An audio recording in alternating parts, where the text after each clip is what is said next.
আল্লাহ যাকে খুশি করতে চায় তাকে ছেলে সন্তান দেয়, আর আল্লাহ যার উপর খুশি হয় তাকে কন্যা সন্তান দেয়। যারা মেয়ের বাবারা আছেন আজকে অন্তত বলেন আলহামদুলিল্লাহ। মুসা নবী আল্লাহকে জিজ্ঞেস করলেন, আল্লাহ কিভাবে বুঝবো যে তুমি খুশি হয়েছ? রব বলে, 3টা লক্ষণ দেখলে বুঝবা আমি রব খুশি হয়েছি। সুবহানাল্লাহ। একটা লক্ষণ, আমি রব যখন খুশি হই তখন আকাশ থেকে বৃষ্টি বর্ষণ করি। আমি রব যখন খুশি হই তখন আমার বান্দার ঘরে মেহমান পাঠাই, বান্দার ঘরে মেহমান পাঠাই। আমি রব যখন খুশি হই তখন কন্যা সন্তান গই ঘরে আমি আল্লাহ পাঠাই দিই। আল্লাহ খুশি হলে যে 3টা কাজ করেন, আমরা মানুষ সে 3টা কাজেই নারাজ। সব কাজ শেষ করে ঘুমাইতে গেছেন, টিং টং দরজা খুলে থেকে 5 জন মেহমান। কারো ঘরে কন্যা সন্তান হয়েছে, কি হয়েছে রে, ছেলে না মেয়ে? হতে মেয়ে। আল্লাহ খুশি হলে যা করে সেটার বিরোধিতা আমরা করি। বাস্তব না বাস্তব আপনারা বলেন না? আজকে থেকে যখনই দেখবেন বৃষ্টি বলবেন আলহামদুলিল্লাহ, যখনই দেখবেন ঘরে মেহমান আলহামদুলিল্লাহ, যখনই দেখবে কন্যা সন্তান আলহামদুলিল্লাহ। অনেকে বলে এতগুলা মেয়ে হয়েছে, বিয়ে দিবি কেমনে, এত সম্পদ কোথায়, এত জায়গা। আপনি তো বুঝতে পারেন নাই, আল্লাহ শুধু আপনার ঘরে মেয়ে সন্তান পাঠাই নাই, ছেলে সন্তান পাঠাই নাই, তাদেরকে সাথে সাথে আল্লাহ তাদের রিজিকও পাঠাই দিয়েছেন। আল্লাহ কারে খালি হাতে পাঠাই নাই। মনে রাখবেন ভাই, যতগুলা সম্পর্ক পৃথিবীতে আছে, আল্লাহর সবচাইতে পছন্দের সম্পর্কের নাম স্বামী স্ত্রী। পৃথিবীর স্টার্টিং এ আল্লাহ যত সম্পর্ক দিয়ে শুরু করেছেন, প্রথম সম্পর্কের নাম স্বামী স্ত্রী। জান্নাতেও যে সম্পর্ক বলবৎ থাকবে এটার নাম স্বামী স্ত্রী।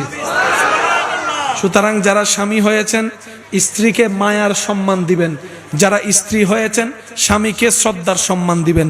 দুনো পক্ষ যখন সম্মান দেওয়া শুরু করবে, মাঝখানে যেগুলো মির্জাফর থাকে ফেঁস লাগাই দেনেওয়ালা, তারা আর সংসারে জামিলা লাগাতে পারবে। স্বামী বলবে জগতের বেস্ট বউ আমার ওয়াইফ, স্ত্রী বলবে জগতের বেস্ট স্বামী আমার হাজবেন্ড।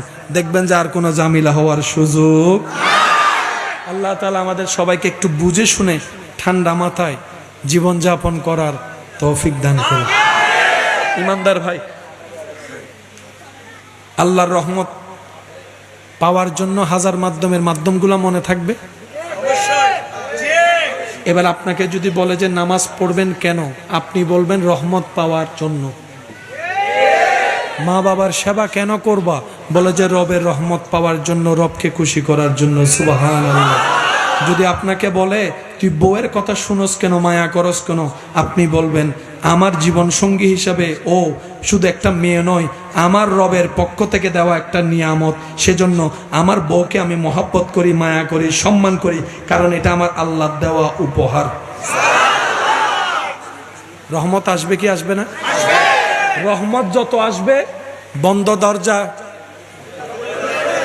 জোরে জোরে জোরে, রহমত যত আসবে বিপদ তত কেটে যাবে।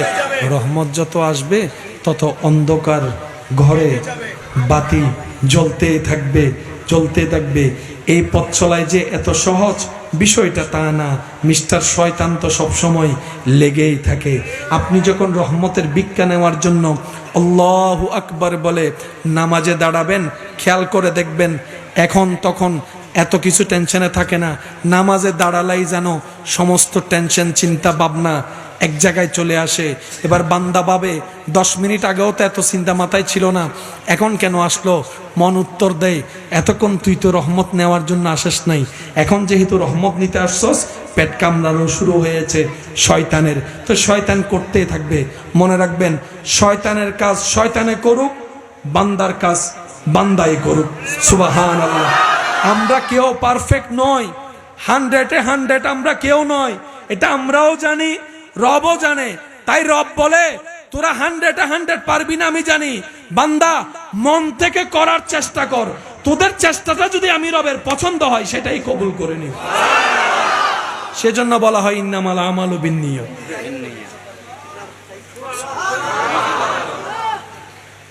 পরিশ্রম করলে বেতন আছে না নাই? পরিশ্রম ছাড়া বেতন? ইসলাম একমাত্র ধর্ম যেখানে পরিশ্রম ছাড়াই বেতন। এখানে বসে আপনারা নিয়ত করেন, আল্লাহ তুমি আমাকে তৌফিক দিলে আমি তোমার জন্য একটা মসজিদ বানাবো। যদি বানাইতে পারেন আলাদা সোয়াব, যদি বানাইতে না পারেন মরণ পর্যন্ত সোয়াব। এটা একমাত্র ইসলামে আছে। মনে মনে নিয়ত করেন, আল্লাহ যদি আমাকে তৌফিক দেয় আমি আমার মা বাবাকে, আমার স্ত্রীকে আমি আল্লাহর ঘর তওয়াফ করাবো, নবীর রওজা নিয়ে যাব। পারেন আর না পারেন নিয়ত না করবেন, আপনি নিয়ত করবেন, সোয়াব লেখা শুরু হবে, সোয়াব লেখা শুরু হবে, সোয়াব লেখা শুরু হবে।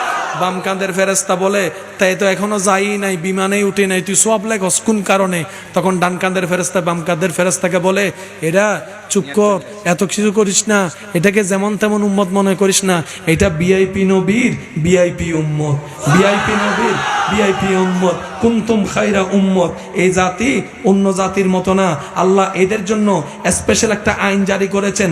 সেটা হচ্ছে আল্লাহ বলে যে, ও ফেরেশতা, অন্য নবীর উম্মতেরা নেক করলেই নেক লিখবি, গুনাহ করলে গুনাহ লিখবি, কিন্তু আমার নবী মুস্তাফার উম্মত যদি নেক করার নিয়ত করে তখন থেকে লেখা শুরু করে দিছি।